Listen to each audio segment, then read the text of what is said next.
This episode of iFanboy is brought to you by Thrillist and Netflix. Go to www.netflix.com/iFanboy for your free trial membership. I don't want Chinese. Let's get pizza. Don't make him angry. You won't like him when he's angry. Just about lunch? Smash. I don't like him when he's angry. No. Okay, we'll get Chinese.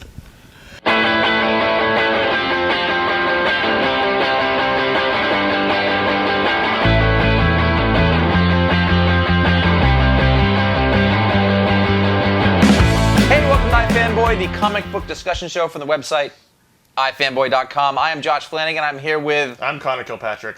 And this is Ron Richards. Hello. If you had told me 2 years ago that we're going to do a show about the Red Hulk series, I would have laughed because I wasn't touching that thing with a 10-foot pole. But yet here we are, 2010, Jeph Loeb and a bunch of artists, mainly Ed McGuiness, as well as Art Adams and Frank Cho and some other artists. Portacio. Is this just a ratings ploy? It might be. They're big 2-year epic around in the book Hulk, an adjectiveless Hulk. It's funny because that's the name of the book, but people call it Red Hulk. Oh yeah, they totally call it Red Hulk. Has come to an end. The mystery of who the Red Hulk has been solved, has been revealed, and it's been announced. It was announced in San Diego that Jeph Loeb and Ed McGuiness are moving on. They're leaving the Hulk book. So kind of this 2-year epic has ended. So we thought we'd take a look at it because you read it. Yeah. How'd that happen? Right, I know, exactly. It's also a very controversial book. It is a very controversial book. It's worth taking a look at the controversy. So it's probably more interesting, at least right now, to see how did we get here. Yep. When Jeph Loeb was at DC, he did a ton of work with a bunch of different artists. You know, he worked with Jim Lee on Hush and all that sort of stuff. One of his runs that was probably most remembered, which I actually read, which is very, I don't know why. Of course, yeah. Yeah, I don't know why. Superman, Batman, Ed McGuiness. Yeah, with Ed McGuiness, they launched the Superman Batman series, and I forgot how many it ran. I want to say 12 issues. Their first arc was adapted to the animated film. It was a very celebrated Those run. action figures that it really was. I feel like it was. Ed McGuiness got a start at Marvel, doing Deadpool and things like that. I really feel as if he kind of matured his art at DC. So after working together, Loeb and McGuiness both found themselves back across the street at Marvel, and it's technically a few blocks away. Yeah. Just saying. And they teamed up to launch Hulk, featuring the Red Hulk. Now, this moment in time happened right after Planet Hulk and World War Hulk had ended. Wait, the Spider-Man story? The Planet Hulk finished with Hulk coming back onto Earth, and then there's the World War Hulk. And a bad taste in all of our mouths. And yeah, we were hulked out. Yeah, hulked out. Greg Pak was the main writer on Hulk and was telling that Planet Hulk was very, very good. Planet Hulk was really good. The gladiatorial and the kind of space cosmic kind of thing. Also adapted to an animated film. It was, yeah, interesting. World War Hulk, not so much. Not so much with the World Hulk. So it's a moment in the Hulk time period where there's not a lot of heat around it. Banner has, Bruce Banner, who was traditionally the Hulk, has gone in a bunch of different directions, and you kind of get the sense that they didn't really know where to go next with it. I feel like they reboot Hulk a lot. More than most of the properties, there's not like a continuing thing because they've always got to think of something new. Because the Hulk is so friggin' simple that you can take a concept, you go, what if you do this, and you run that thing into the ground. Well, there's a lot of reasons why, I think.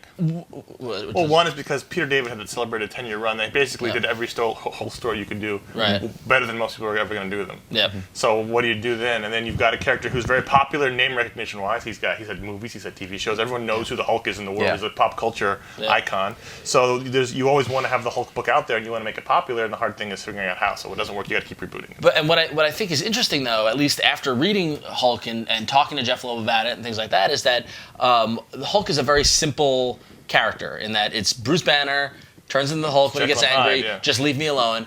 But over the past 40 years, there's an immense amount of history and nuance and detail within those stories featuring around the supporting cast like Rick Jones, like She-Hulk, Doc Samson, the leader, Thunderbolt Ross, General Ross, Betsy Ross, everything to do with gamma radiation. There's this whole little mini universe going on, much more than I even knew about. I love the Hulk. I've always bought Hulk books.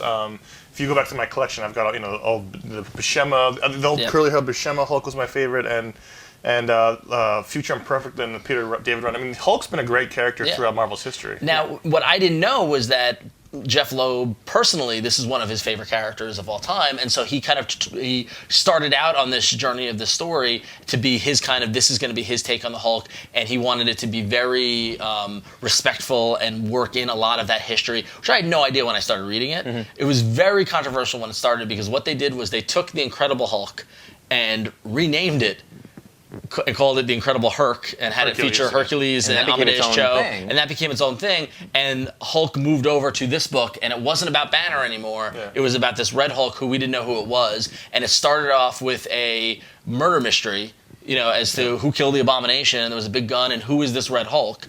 And Red Hulk who was stronger than the Hulk, smarter than the Hulk, who seemed completely in control of his faculties, whereas the Hulk is rage personified. Yeah, right. And not in control. Red Hulk was everything the Hulk wasn't. Right. And it immediately, from the first issue, had everyone asking, who is the Red Hulk? Because we want to know. The comics dumb.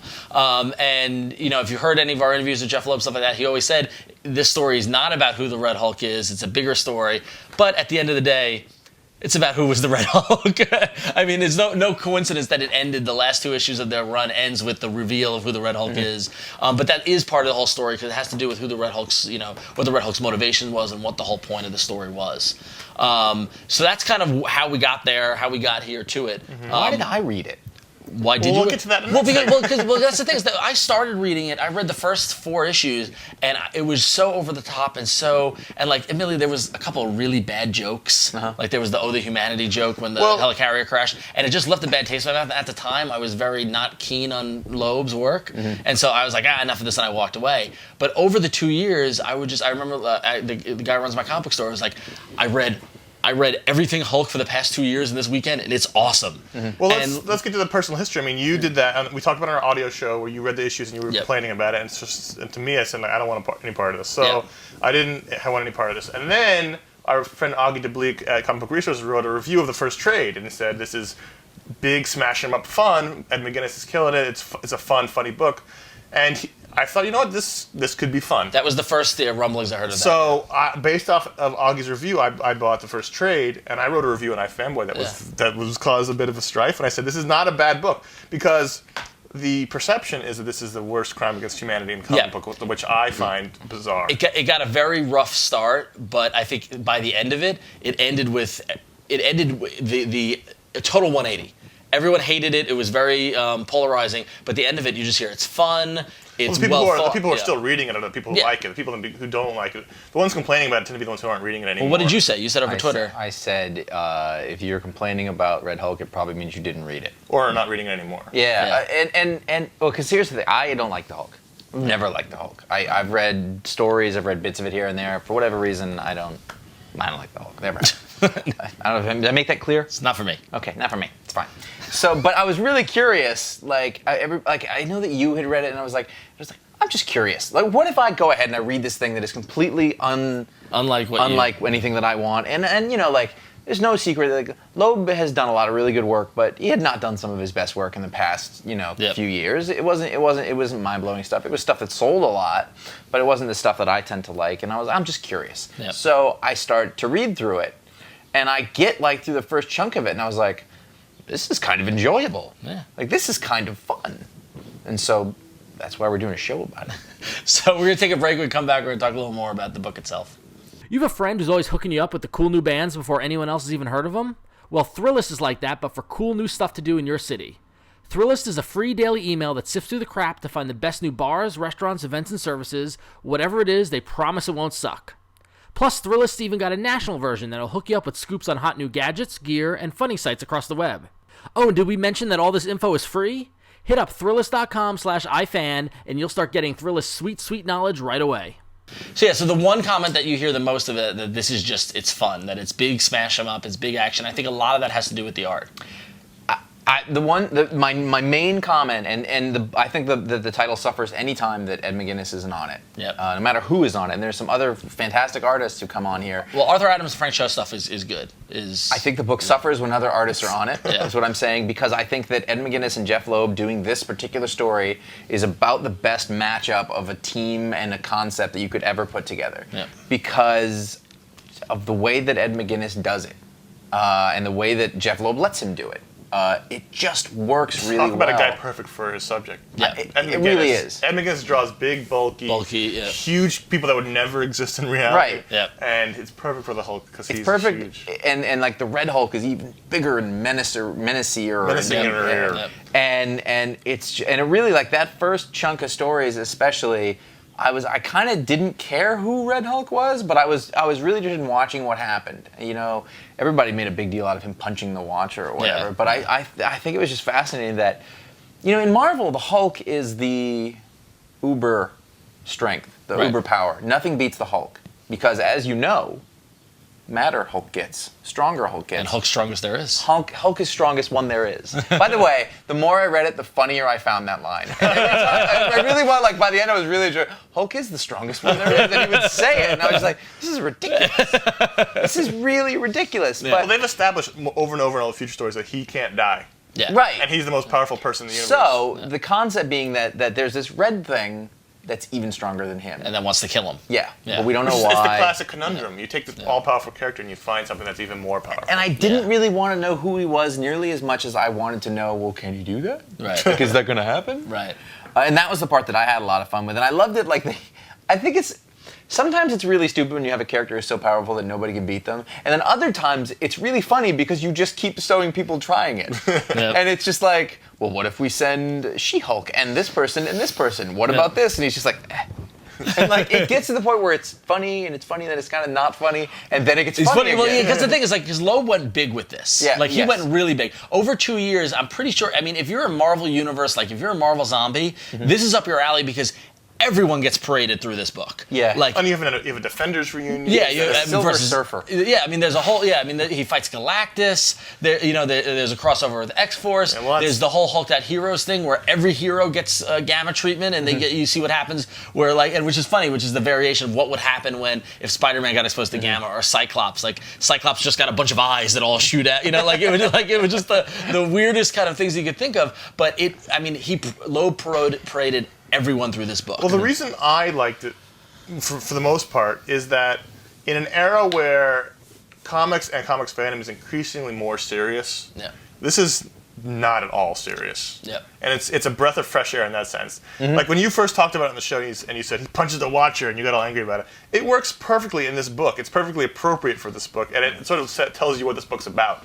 It's about not caring about the tropes of Marvel Universe. Because if you then start going, well, if he can punch a Watcher, then why didn't he do it? Because And it's you just fun. Right. And it's almost completely self-contained. I think when I start disliking that. it is when the crossovers happen. That's when I started not caring. When it was just on its own, the first 3 trades, and it was just, it almost felt like a story that didn't exist in the rest of the It Marvel was Universe. existing at first. It was existing at the beginning of before Secret Invasion. I Yeah, guess it was with that. Stark, it's right after Civil after War. Civil Sure, War. no, but it still felt like it was in its own bubble, and it didn't matter. The rules didn't apply. Yeah. And it could just be what it was, which was just a rollicking good time, and you didn't have to worry about, you can't punch the Watcher. No, Well, but you the cha- can. but In this the- book, you can do whatever you want. The challenge to that, though, what I thought was interesting was that while he brought in, whether it's Iron Man or X-Force or the other heroes and stuff like that, or the Watcher into the book, Red Hulk never went into any other else's books. Yeah. Did you notice that? Yeah. They kept the Red Hulk and everything that was going on with the Hulk in this line of books, which is very smart, because then we would have had total overexposure if you have Red Hulk appearing in Secret Invasion and stuff. It made sense to keep it all contained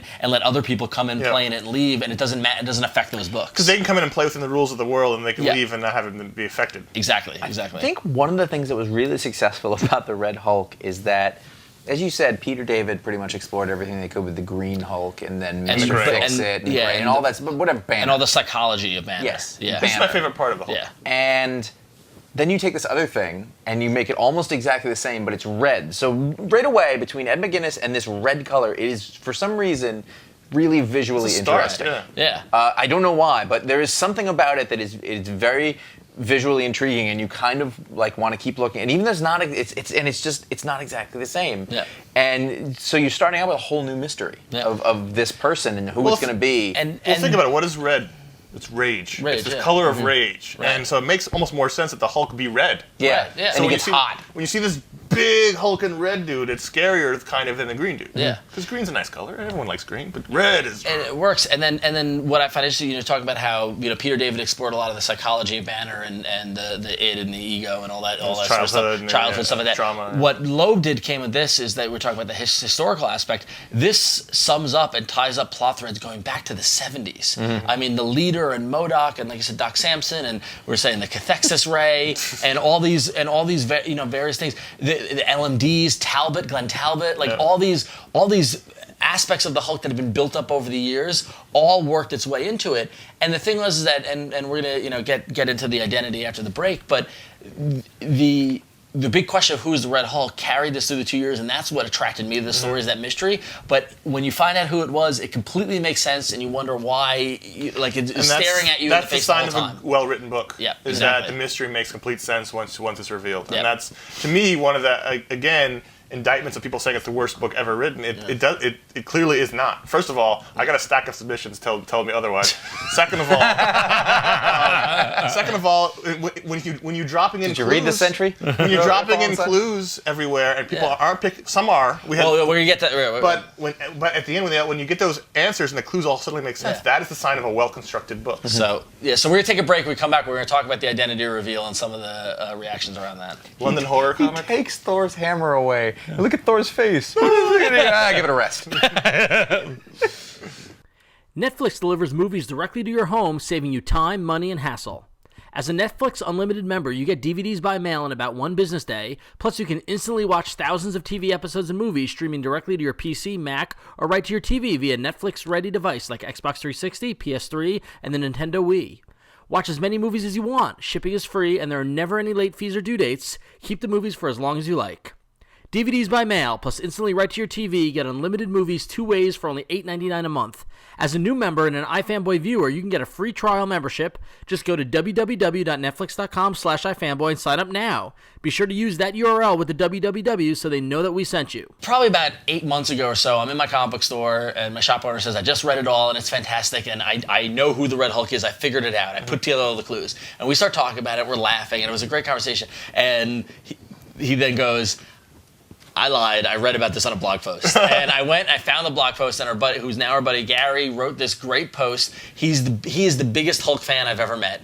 And he analyzed everything going back to World War Hulk and what the clues that Loeb was in here, and had an amazing theory about who the Red Hulk's identity was. And he was right. And and so we asked him to come, and he wrote a great post on iFanboy. You can go find it. We'll link to it here from the show notes if you go to iFanboy.com. He wrote this great post, and we published it in December last year. And he said, without a doubt, the Red Hulk is General Ross, and here's why.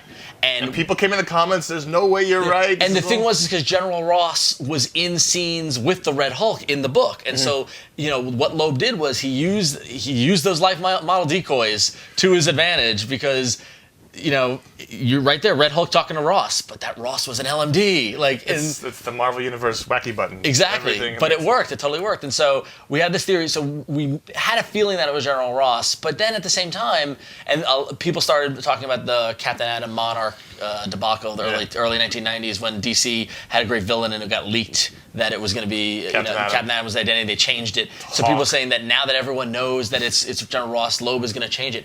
I can give him credit. He stuck to his guns. The reveal in issue 23 that it was General Ross still had weight, still had value, and it was so much fun to read in issue 24 to see in issue 23 to see all of the Loeb explaining it, how it was, and to see how much Gary got right and how much some of the other people online got it right, and just little things like the layouts, like there was that great shot, the mirrored layout, like the thought that went into this. I have so much respect for Loeb McGuiness now, like totally, like they executed perfectly on it. But it's still, the reaction it's polarizing. You bring up this book and people still freak out. I don't understand. To me, I don't understand it. It's not any worse than anything else. No, it's not worse. At the very least, it's not any worse than anything else that's going on. At the best, there's bits of it, the beginning especially, and then the end. In the middle, there's a lot of crossover that happened. There were other artists that came in. That consistency went away a little bit. Yeah. But if you just sort of take those main bits of it, I don't have a problem. I could see maybe it's not necessarily your favorite thing, but it wasn't bad. Right. I know bad. No, and it was good. I mean, Yeah, no, I had fun with it. And don't get me wrong, like I wasn't reading it, and I was casually like I flipped through it in the store for 2 years. Like whether you guys know it's not 2 years, I was not obsessed but annoyed. I'm like, just tell us who it is. Right. Like that idea that you're dangling something on there, and not telling me, it was driving me crazy. And like Really? it really was. And that's what did not know this. I know it really was, but but the reveal at the point controlling that made it that much more satisfying, and it was just like, oh, that's so cool. Like I don't know, complete 180 on it. I hated it in the beginning, and now I love it. So I think it's a lot of fun. I don't know. I mean, it's trailed off a bit as they've added more of the Marvel universe into this bubble, but I still enjoy it. Every time a trade comes out, I get excited. I mean, you can pick up the first volume right now, and it kept making me smile because you see a page of like. It's like a 2-page spread where like Green Hulk stop Red Hulk. yeah. I'm like, you wrote that? Hulk speak is fantastic. I love Hulk It speak. really is. Yeah, It really like I think if it can be used, I don't always like it, but for whatever reason, again in this context, and I think that Ed McGuiness doesn't hurt. Yeah. For whatever reason, like he's got that tone down, he's got it perfect. That I really had fun with it, like, in that way. It was great. When he took Thor's hammer away. You really liked the I really did. So Thor needs to be taken down a peg. So what did you think of it? Did you read the whole run? Were you surprised by the reveal? Email us at contact@ifanboy.com. Let us know. Or you can call our voicemail line, 888-FANBOYS, 326-2697. Tell us your name, tell us where you're from, keep it shortish, and have fun with it. I've never been so sure that there will be comments on an episode as I am right now. Yes. So leave your comments on ifanboy.com under this episode and check out all the stuff that goes on there. There are people that work for us who don't like Red Hulk. So I'm saying that we've got you covered. Yep. Is your thing. Anything with MODOK, how can you go wrong? I mean, MODOK is good. You would say that. I love MODOK. The fact that that's creepy. The fact that the Defenders crossover had the Doctor Strange with the mask. I don't know what that is. See, I lose it. I did lose it when they get too in because I'm like, I don't know all this. Oh, it's creepy. Stop. Just don't say smash.